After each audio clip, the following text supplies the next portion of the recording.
Hey, it's Mike here, and today, fat loss, particularly the science of why a vegan diet gives you a major advantage in achieving a healthier, less disease-promoting body composition. And what I'm most excited about is that we're going to cover a little-known compound, which is essentially an appetite off switch, which is pretty much missing from everybody that eats a Western diet system. We'll look at research on how that switch actually reduces desire for high energy foods, how to turn that switch on, and so much more, all with some epidemiology sprinkled in. Now, first I want to mention that fat loss is a sensitive subject, and that's why I want to look at this from more of a public health angle. This isn't about aesthetics, this isn't about being hot, this is about increasing the amount of years that you could have where your quality of life is good, where you're mobile, and so forth. So let's go. Now, for some background, I could go on and on and on about obesity statistics, but something that's still lesser known among people is that vegans average normal BMI. In terms of Western groups, they're the only diet group to do so, and that's been shown in the epidemiology both in the UK and the US, so it's across the board. But what's probably more amazing is all the clinical trials on ad libitum vegan diets that result in weight loss. Ad libitum meaning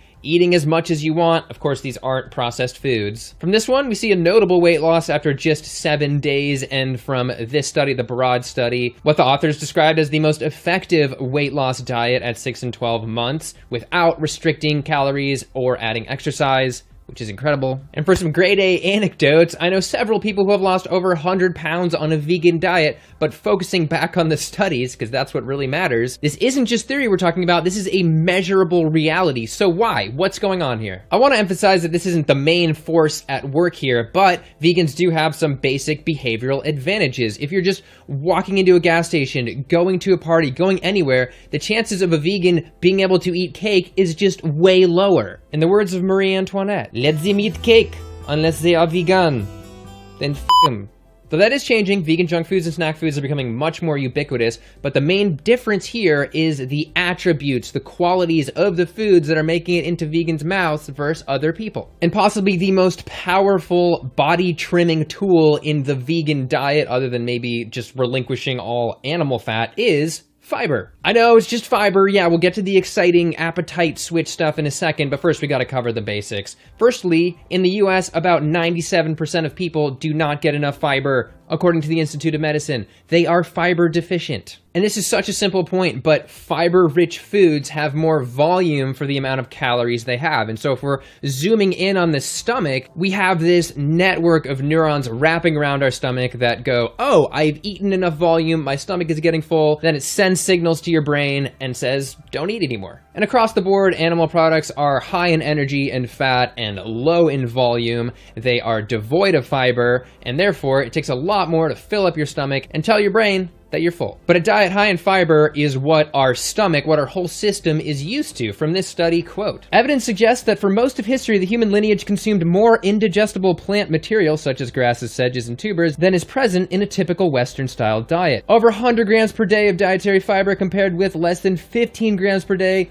in the average modern day diet. But our body's appetite system is much more complicated than just how expanded our stomach is, and how hungry we are throughout the day depends on a lot of things, and that brings me to that appetite switch that I talked about at the beginning of the video. And it is propionate. Be amazed. It is a short-chain fatty acid, which is ironic because it prevents fat gain, which is created as a result of your gut bacteria breaking down fiber. I know it's kind of a weird word, propionate. My name is Nate.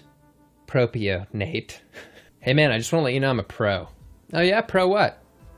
Pionate. Yeah, like a pianist? You play the piano? No, a propionate. Okay.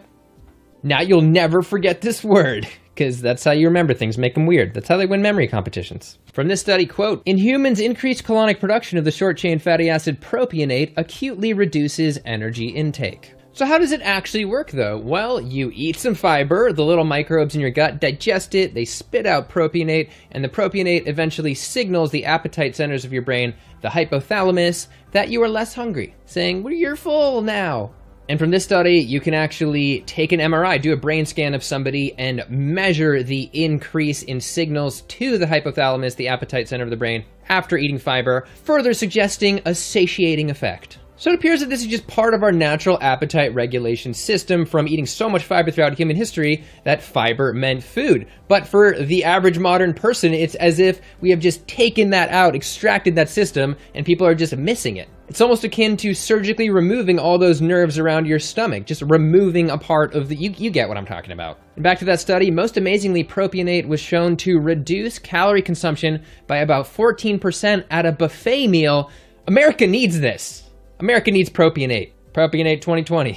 Seriously, if that rate of calorie reduction could be extrapolated to all of the US, then we would bring our calorie consumption back to like 80s levels, and looking at this familiar map, it'd be like rewinding it back to about here, and that is a very different United States. But the fascinating wonders of propionate don't stop there. It also has to do with our reward system and food desire.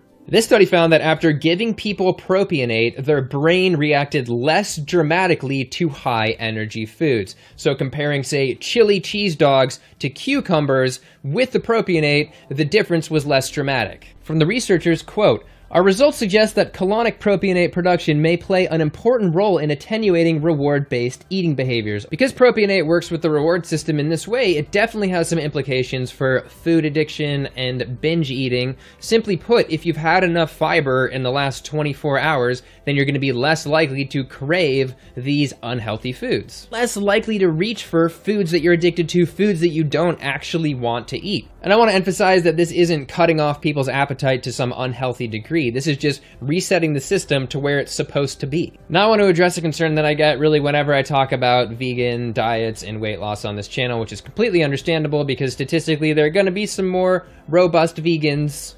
And obviously it's pretty frustrating probably to watch me just talk about how a vegan diet leads to weight loss all the time when it maybe didn't for somebody. But let's investigate this. Firstly, not all vegan foods are created equal. We have the health foods, we have the less healthy foods. And I want to emphasize just how dramatic that difference is. We can simply compare corn tortillas, regular tortillas, to corn chips, which are really sliced up tortillas with oil. Okay, corn tortilla without oil is 11% of total calories from fat, and 1 ounce is about 60 calories. Well, a corn chip, corn with oil, is 55% of calories from fat, and 1 ounce is over 150 calories. That's like 3 times as many calories. Once again, I have to say it, oil's not a health food. In theory, you could eat almost 3 times as many corn chips as regular corn tortillas until you get the same appetite triggers, until you get the same amount of fiber and so forth. And this principle of oil plus food equals just way, way, way more calories applies to all sorts of foods, just cooking foods in oil, fries, or just potatoes with oil. I'm getting really heated about this. And maybe you do require a higher fat food to feel completely satiated, whether you are a vegan coming off a standard American diet. And so let's compare some whole plant high fat foods versus some animal foods, for example. Let's just compare 1 ounce of avocado versus 1 ounce of cheddar cheese, America's favorite cheese. Wouldn't that be American cheese? The avocado actually has 60% less calories per ounce than the cheese, despite having a higher total fat content in terms of macronutrients, in terms of the total percentage of calories from fat, which is actually 77% because of the fiber and because of the water. So not to be a broken record, but once again, whole plant foods are just the best. And moving on to a major concern, I just talked so much about how great fiber is, but a lot of people go, oh my god, if I eat more fiber, then I'm gonna get stomach issues and bloating and stomach pains and so forth. I do have a whole video dedicated to reducing bloating when transitioning to a vegan diet, but I have some new information, particularly from gastroenterologist Dr. Angie Sadeghi. She was recently on the Nutrition Rounds podcast, a new podcast you should definitely check out, and she made some points that really, really made me think. Well, first of all, she's just a living example of somebody that did lose weight and get super fit going on a plant-based diet. The images speak for themselves, but the point here is that if you want to dodge getting an upset stomach from fiber when you're transitioning, not only do you need to ramp up the amount of fiber that you eat, but you also need to diversify the sources of that fiber. And the reason for that is that we have a ton of different types of bacteria and they all eat different things. And so if you have a limited amount of pinto bean eating bacteria, then maybe you eat a ton of those pinto beans and you end up with a bunch of undigested material and gas and so forth. But if you split the same amount of fiber in those pinto beans between yams and maybe lentils and veggies, then you're gonna have a bunch of different bacteria bacteria that could do the job, hopefully. She also mentioned upping the types of plants that you already eat because you probably already have the bacteria to digest those, and that way you can eat more fiber without having a reaction. In the end, as a nation and a Western society in general, we definitely need to eat more fiber to tell our stomach when it's full, as well as to get that propionate and make those propionate gains. And while I think willpower around diet is a subject for an entirely different video, at least propionate gives you a little bit of an advantage in terms of how much you're craving those high-fat foods,